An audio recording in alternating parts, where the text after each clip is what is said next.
ಹಾಗೆ. ಅದಕ್ಕೆ ದೇಶ, ಭಾಷೆ, ಗಡಿ ಯಾವುದರ ಹಂಗಿಲ್ಲ.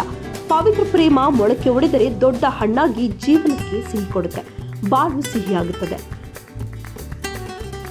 ಪ್ರೇಮಕ್ಕೆ ಜಾತಿ, ಧರ್ಮ, ಭಾಷೆ, ಪ್ರಾಂತ್ಯದ ಗಡುವಿನ ರೇಖೆಗಳಿಲ್ಲ. ಅದೇ ರೀತಿ ಪ್ರೀತಿ ಯಶಸ್ವಿ ಆಗಬೇಕು ಅಂದ್ರೆ ಮದುವೆ ಆಗಲೇಬೇಕು. ಈ ಮಾತಿಗೆ ಉದಾಹರಣೆ ಎಂಬಂತೆ ಸಾಂಸ್ಕೃತಿಕ ನಗರಿ ಮೈಸೂರು ಒಂದು ಅಪರೂಪದ ವಿವಾಹಕ್ಕೆ ಸಾಕ್ಷಿಯಾಗಿದೆ.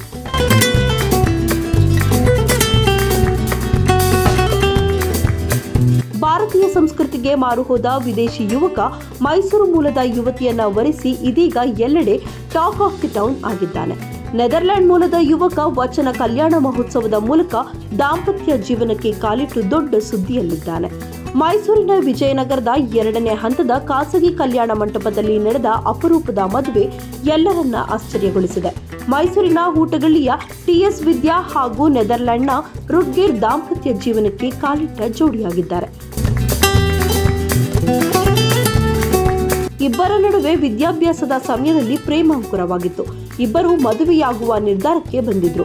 ಇದಕ್ಕೆ ವಿದ್ಯಾಮಣಿಯವರು ಆರಂಭದಲ್ಲಿ ತೀವ್ರ ವಿರೋಧವನ್ನ ವ್ಯಕ್ತಪಡಿಸಿದ್ದರು. ನಂತರದ ದಿನಗಳಲ್ಲಿ ಮಗಳ ಇಚ್ಛೆಯಂತೆ ಮದುವೆ ಮಾಡಿಕೊಡಲು ಸಮ್ಮತಿಯನ್ನ ನೀಡಿದ್ದರು. ವಚನ ಕಲ್ಯಾಣ ಮಹೋತ್ಸವದ ಮೂಲಕ ಮದುವೆ ಮಾಡಿಕೊಡಲು ನಿರ್ಧರಿಸಿದರು. ಹಾಗಾಗಿ ಚನ್ನಗಿರಿ ತಾಲೂಕಿನ ಪಾಂಡೋಮಟ್ಟಿ ವಿರಕ್ತ ಮಠದ ಪೀಠಾಧಿಪತಿ ಡಾಕ್ಟರ್ ಗುರುಬಸವ ಮಹಾಸ್ವಾಮಿಗಳ ನೇತೃತ್ವದಲ್ಲಿಂದು ವಚನ ಕಲ್ಯಾಣ ಮಹೋತ್ಸವ ನೆರವೇರಿದೆ. ಅಪರೂಪದ ಮದುವೆಗೆ ಸಾಕ್ಷಿಯಾದ 2 ಕಡೆಯ ಕುಟುಂಬದ ಸದಸ್ಯರು ನವದಂಪತಿಗೆ ಶುಭ ಕೋರಿದ್ದಾರೆ. ವರ ರುಡ್ಗೇರ್ ಜೊತೆ ನೆದರ್ಲ್ಯಾಂಡ್ನಿಂದ 35 ಮಂದಿ ಆಗಮಿಸಿ ಭಾರತೀಯ ಮದುವೆ ನೋಡಿ ಖುಷಿಪಟ್ಟಿದ್ದಾರೆ. ಏನೇ ಆಗಲಿ ಅಪರೂಪದ ಮದುವೆಗೆ ಮೈಸೂರು ಸಾಕ್ಷಿಯಾಗಿದ್ದು ನವದಂಪತಿಗೆ ಎಲ್ಲೆಡೆಯಿಂದ ಶುಭಾಶಯಗಳ ಮಹಾಪೂರವೇ ಹರಿದು ಬಂದಿದೆ.